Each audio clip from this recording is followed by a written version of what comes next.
Okay, so we're going to do 9, 11, and 13 just to kind of clean this part up, and then we're done for this lesson. So this says find the measure of the indicated angle. So we're finding an angle. Right away, when they say to find an angle or you notice that the angle is missing, you have to do the inverse function. But we don't really have to worry about that until we get started at the beginning of our setup. So we're back at the beginning. What I want you to do is think of this as theta.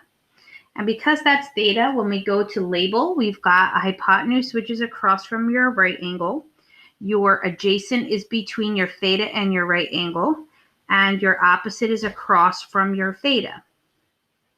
Then we're going to circle the information based on the numbers or the x's. In this case, the numbers. We have a 27 and we have a 38 and we have opposite and adjacent. So when you look back on the SOHCAHTOA chart, you'll see that opposite and adjacent belongs to tangent. So we're going to put tangent theta equals opposite over adjacent into the template. Then we're going to fill in, except this time theta is a question mark. So we're going to leave that there. And the opposite is 27 and the adjacent is 38. It's at this point where you realize that you're solving for an angle. You're not going to put this over 1 and cross multiply. Because you're solving for theta, you have to do your inverse tangent. So you're going to type in second tangent to get your inverse tangent of, and instead of typing in the decimals like up top, we're going to type in just the fraction. So we're going to type in 27 divided by 38 and close your parenthesis. This is what it will look like. So clear that out. Second tangent, that's going to give me my inverse of tangent. And I just have to type in 27 over 38. I'm going to close my parenthesis and hit equals. And this is already in degrees. So they want to do this to the nearest degree. And this 0.3 tells us that this is just going to stay 35 degrees. And this is your answer for number 9. Taking a look at 11, theta is our question mark. Hypotenuse missing again. Adjacent at the bottom. Opposite is across from your theta. We've got 14 and 29. This is another tangent function. So I've got tangent theta equals opposite over adjacent. I don't have a number for theta. That's what I'm finding. The opposite is 14 and the adjacent is 29.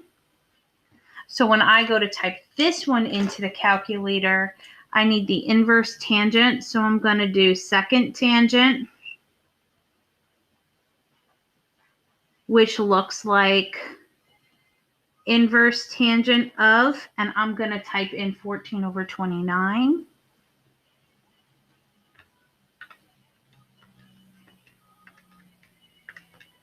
Close your parenthesis. And this says 25.76. So for the nearest degree, this would be 26 degrees.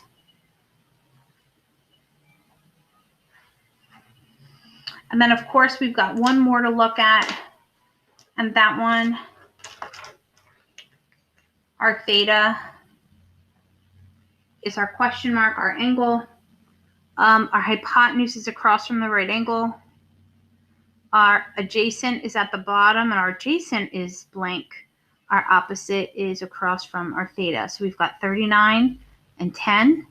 And when you look at which function has hypotenuse and opposite, you're looking at sine. So I'm going to put my sine template together. Sine theta is opposite over hypotenuse.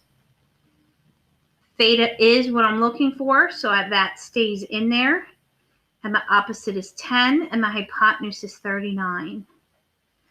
This time, instead of doing second tangent, we're going to do second sine. So, get my green out. We're going to type second sine to get my sine inverse of 10 over 39, close your parentheses, second sine, 10 over 39, close your parentheses, and you get 14.8, which rounds to about 15 degrees. And that's it. That's all you have to do.